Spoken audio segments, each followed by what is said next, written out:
I now welcome Mr. Phil Hurst from the Aerial Application Association of Australia via video conference. Mr. Hurst, I'm flagging that we may need to get you back as well because you've also only got half an hour.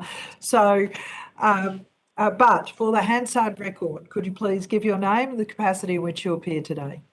Yeah, thanks, Senator. It's Phil Hurst. I'm the Chief Executive Officer of the Aerial Application Association of Australia, normally known as 4As.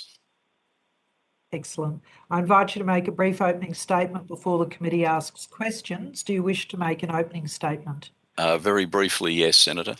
Thank you.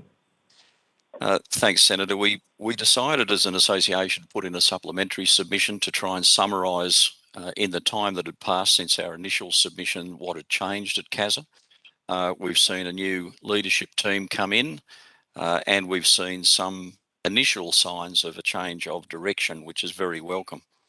I think, however, the highlight of our submission is that we really want to get the message across that it's a united industry that's putting evidence in front of the committee. The direction that the evidence has led is very consistent. It should hopefully provide the senators and the committee with the opportunity to formulate some recommendations to make some real differences.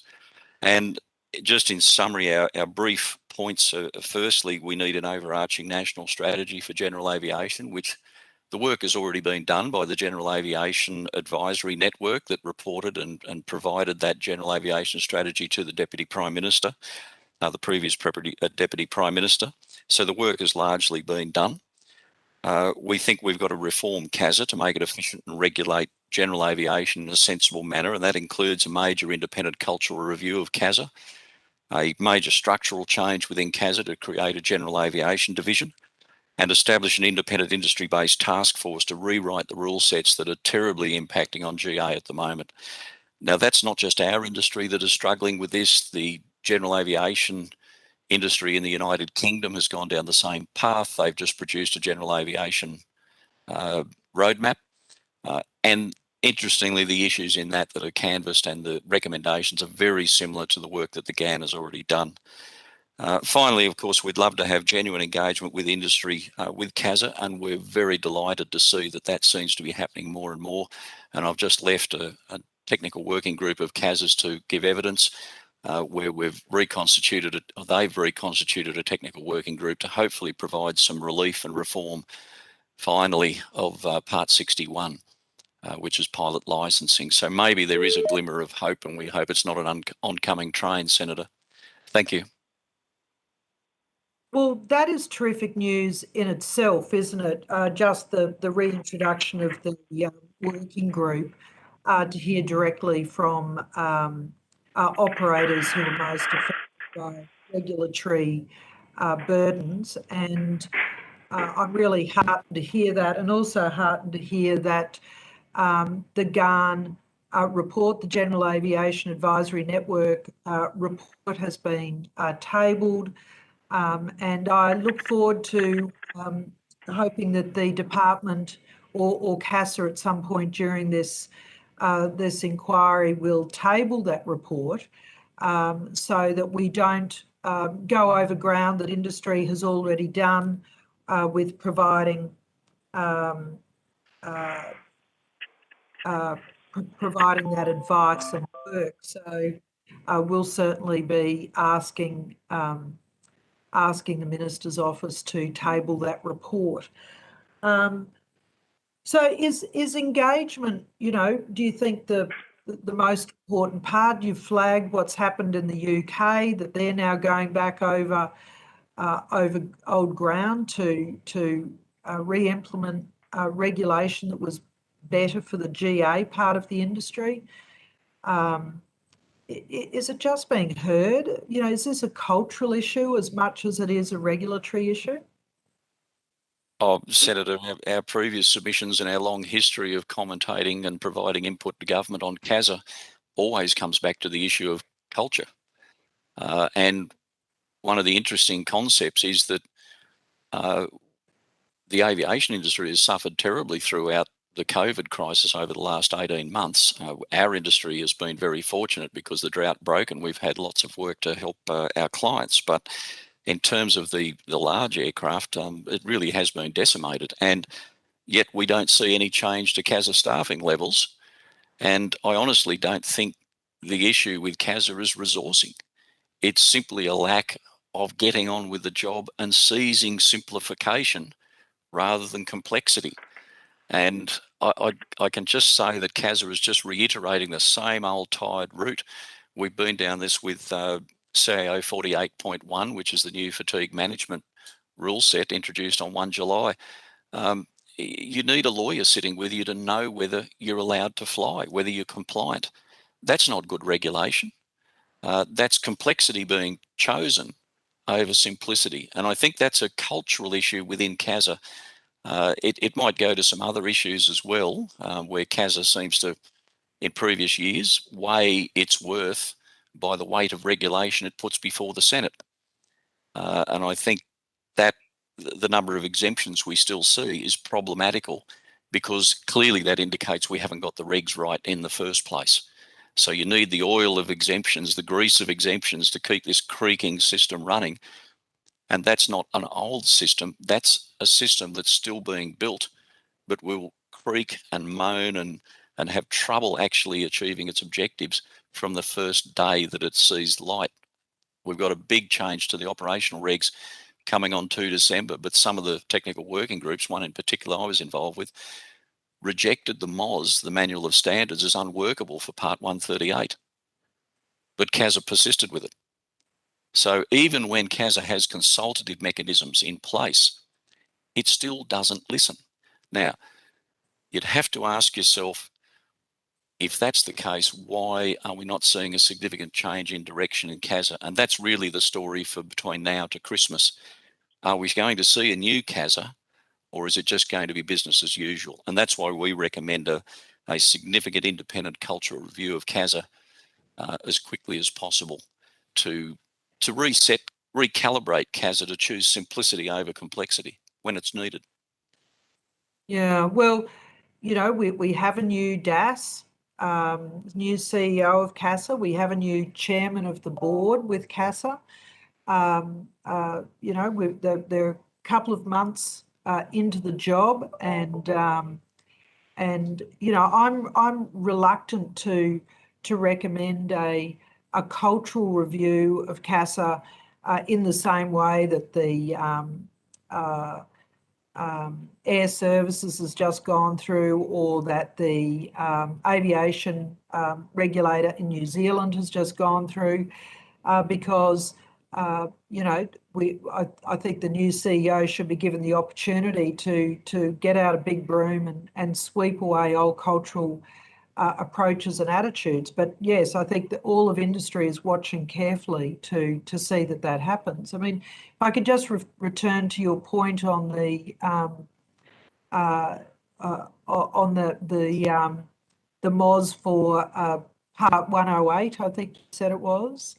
I mean, that's 138. 138. I'm sorry. That is a case in point of where, if you are having to hire a consultant, an interpreter of legislation and regulation for the fatigue management laws, then that's patently ridiculous, because we're trying to facilitate a safe environment, not facilitate an industry of contractors and advisors. I mean, that's patently not in the interests of creating a safer, more flourishing industry, which we so desperately need in regional, rural and remote Australia. So, and not just in those places. I mean, I know in the urban areas where aviation, tourism, and there's a whole lot of businesses that would do better if there was a more agile environment, regulatory environment. So the GAN report that you were part of, and which I appreciate, you can't speak specifically to, but we're going to ask CASA to provide a copy of that report to this committee. But is there were there recommendations around that regulatory burden that came out of that report? Could Could we hope to see those sort of recommendations there? Certainly, Senator. There were about, from memory, 10 to 11, maybe a dozen recommendations that came with that report.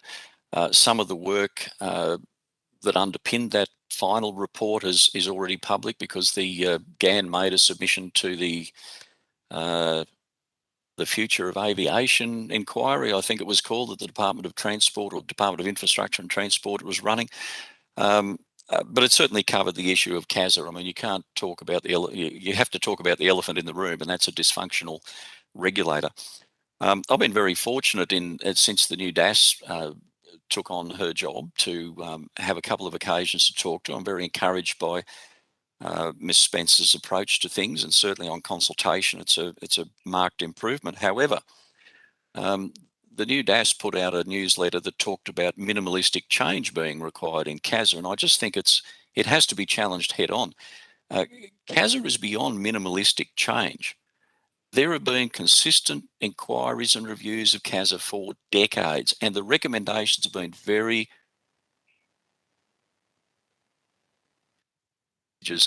are very consistent. So the issue really should be, what can we do?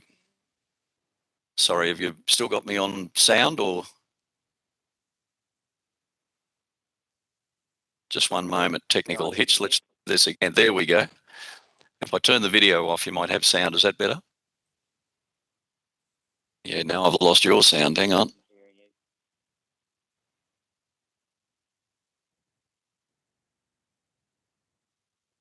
Try again. I've lost sound. Donald, you're on mute. There we go. No, I'm off mute. I was on mute. Sorry. Please just repeat from where you said the recommendations are, and keep going. No worries. The recommendations of all of those reviews previously have been very consistent. They go to the heart of reforming CASA and largely have not been implemented.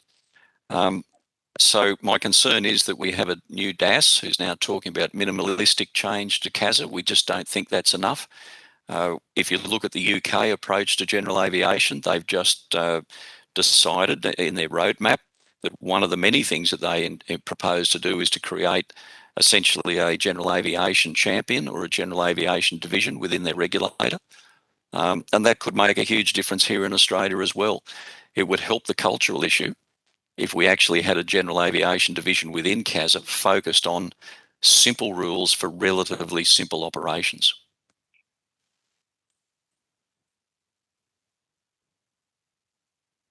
Okay, so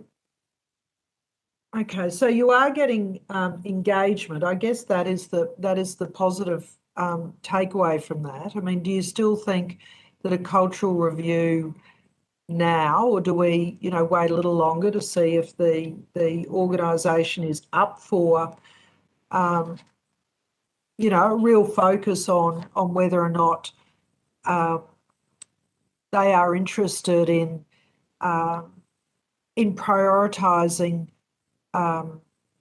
the success of the industry over this, just claiming safety on everything. I mean, it's very safe if you don't take off, isn't it? That's the ultimate safety. Not even then sometimes, Senator. We're very keen on safety as well, especially my members being at the pointy end of any accident. We take safety very seriously, which is why we do a lot of offline training that's not required by law. We do well above what the minimum legal requirement is. But the key issue with CASA is that they've had plenty of time to change. And the key constituent in change seems to be the role of the DAS. We've had a CASA with a board and without a board. That's made no difference to the direction of CASA. We've had CASA with various types of DASs with various backgrounds, and that has significantly impacted the direction of CASA, not in a positive way all the time either. So I think, yes, it's great to give the new DAS the opportunity to turn the ship around, but I think it's also very important for the Senate in particular to make sure that CASA and the DAS have all the tools available to them to do a good, long-lasting job at finally reorienting CASA to outcomes. One of the big problems we have, the technical working group I've just left to talk about Part 61 to come here, that group has been sitting still doing nothing for 2 years. And now, I'm assuming because of the new DAS and the new chairman of the board, of the CASA board, we're now seeing some movement. Now, maybe that's good, but I dread how long this is going to take to change the relevant bits of Part 61 if there's not a commensurate improvement in the support that comes, for example, from Attorney Generals to help drafting, because that could turn that into a very lengthy process, again, without any real relief for industry. Well, perhaps there'd be support might come from the department to CASA, but it does seem, as you say, that if this is not a resourcing issue, this is a prioritisation of agenda issue. I think that concept of understanding what are the key performance indicators of a regulator, safety certainly being one, but the number of operators in the industry, and I'm not referring just to everybody changing over to RAOs. I mean, I think that is the requirement for RAOs as opposed to the rest of GA is really concerns me, because it's acknowledging that the general aviation regulation is so onerous that we've got to generate a secondary sort of licensing system, which I'm not sure if that was the intention. And one of the others that I would flag is some of the prosecutions and the legal processes. I have somebody in northwest Queensland who was charged. The police investigated. Where I think he's up to about $300,000 in legal fees. He's lost his business, he's lost his licence, and the case was just thrown out after only a few days, when he was discovered not even to be in the same region as what he was being charged by the regulator. So, I think we've got to really start measuring, well, what are the outcomes that success looks like in regional Australia for the number of operators, number of engineers, the ability of businesses to be successful, because you would hear the same thing of businesses who are saying that they are now winding down with the view to going out of business because they just can't manage the amount of regulation that is in place, which, for a nation who relies on aviation seems extraordinary. Sorry, that's a statement more than a question, but I'm very frustrated. Totally accepted, Senator. We share your frustration, but I think what you're talking about highlights the management problems that CASA has never risen to the challenge. CASA, to the best of industry's view, has no quality assurance system. It has no appeals system internally that works well. The Industry Complaints Commissioner is a dead letter, and we've used that system, and it has no impact whatsoever. So if you looked at standard industry type approaches to getting a good outcome, you just question, why is CASA not doing what a bog standard industry type approach is? So quality assurance, a staff engagement and consulting system, upward flow of information as well as downwards, the old gradient of authority from our CRM training, and that goes to the heart of CASA's culture. So if you looked at why CASA struggles, it's because they don't give themselves the management tools to actually do the job that's probably expected and relatively easy if they only had the right culture.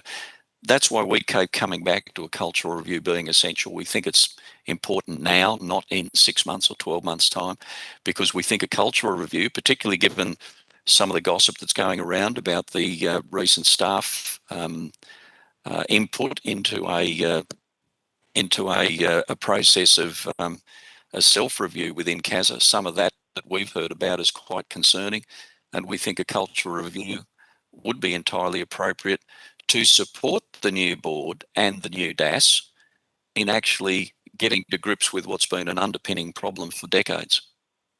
So along with asking CASA to table the gun report, we should also be asking to see the staff engagement report, the most recent one. That might be useful for this committee to understand that culture piece and whether or not we should be recommending a culture review. I wanted to ask you finally, because we'll be nearly out of time, is just about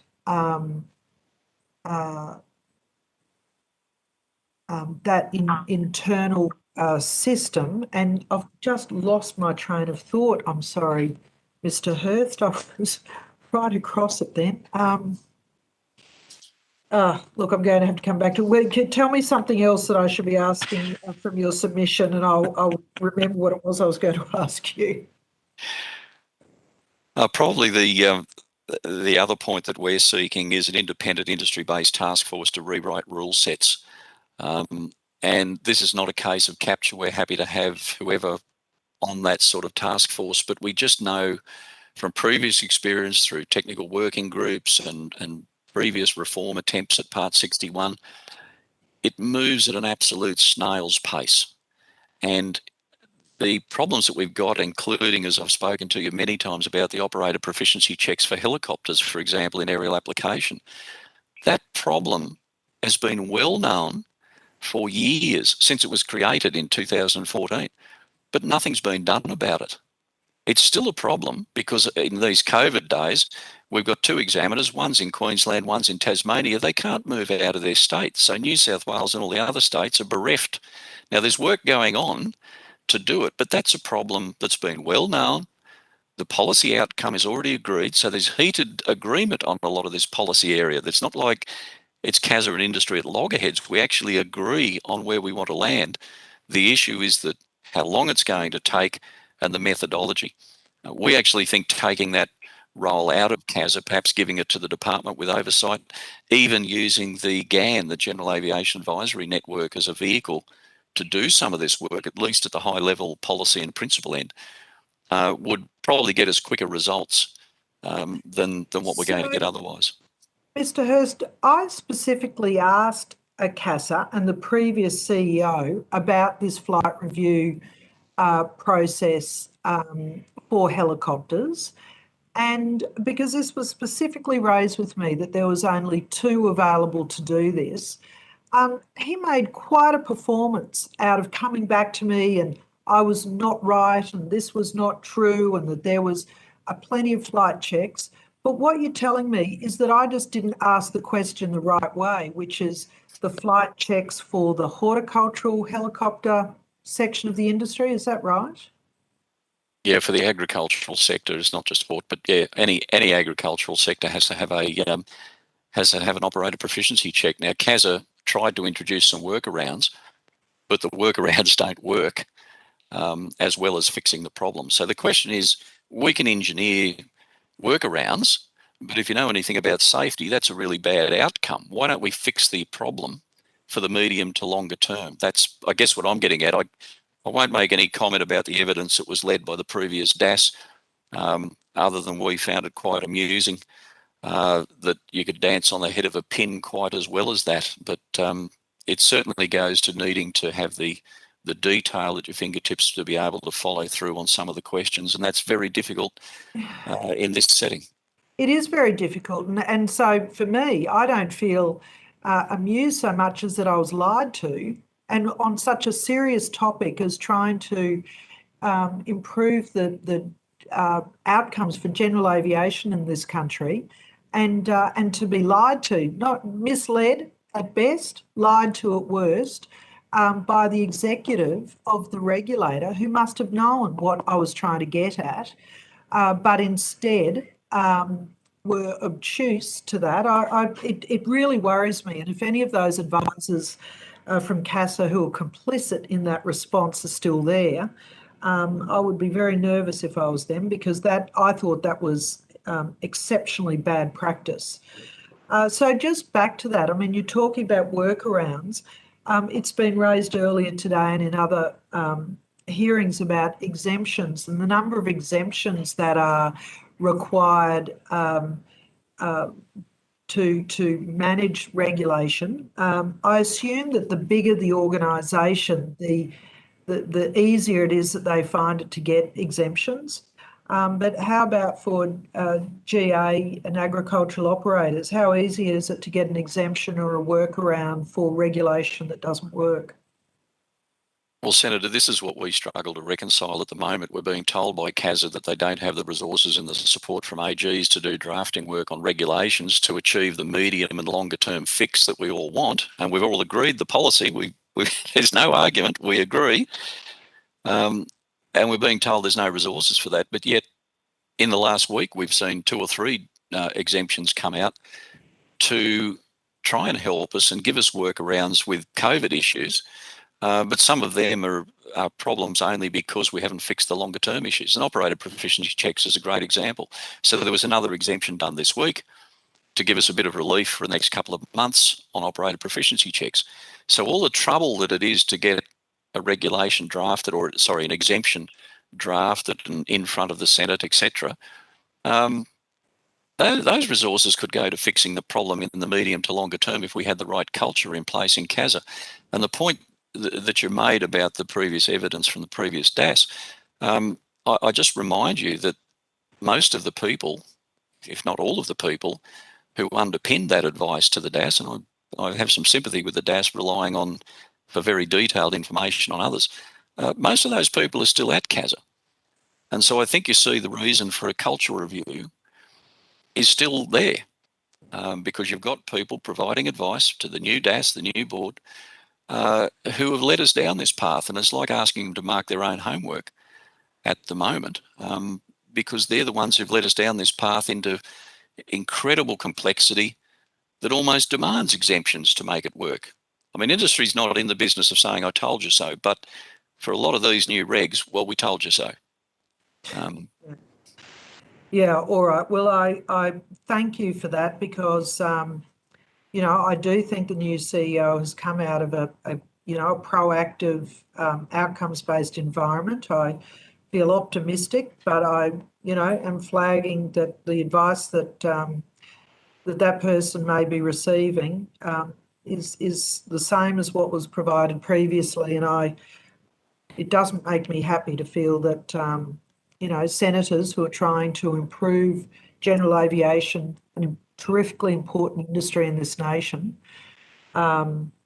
could be misled and tricked. I don't. That worries me enormously about what's going on in there.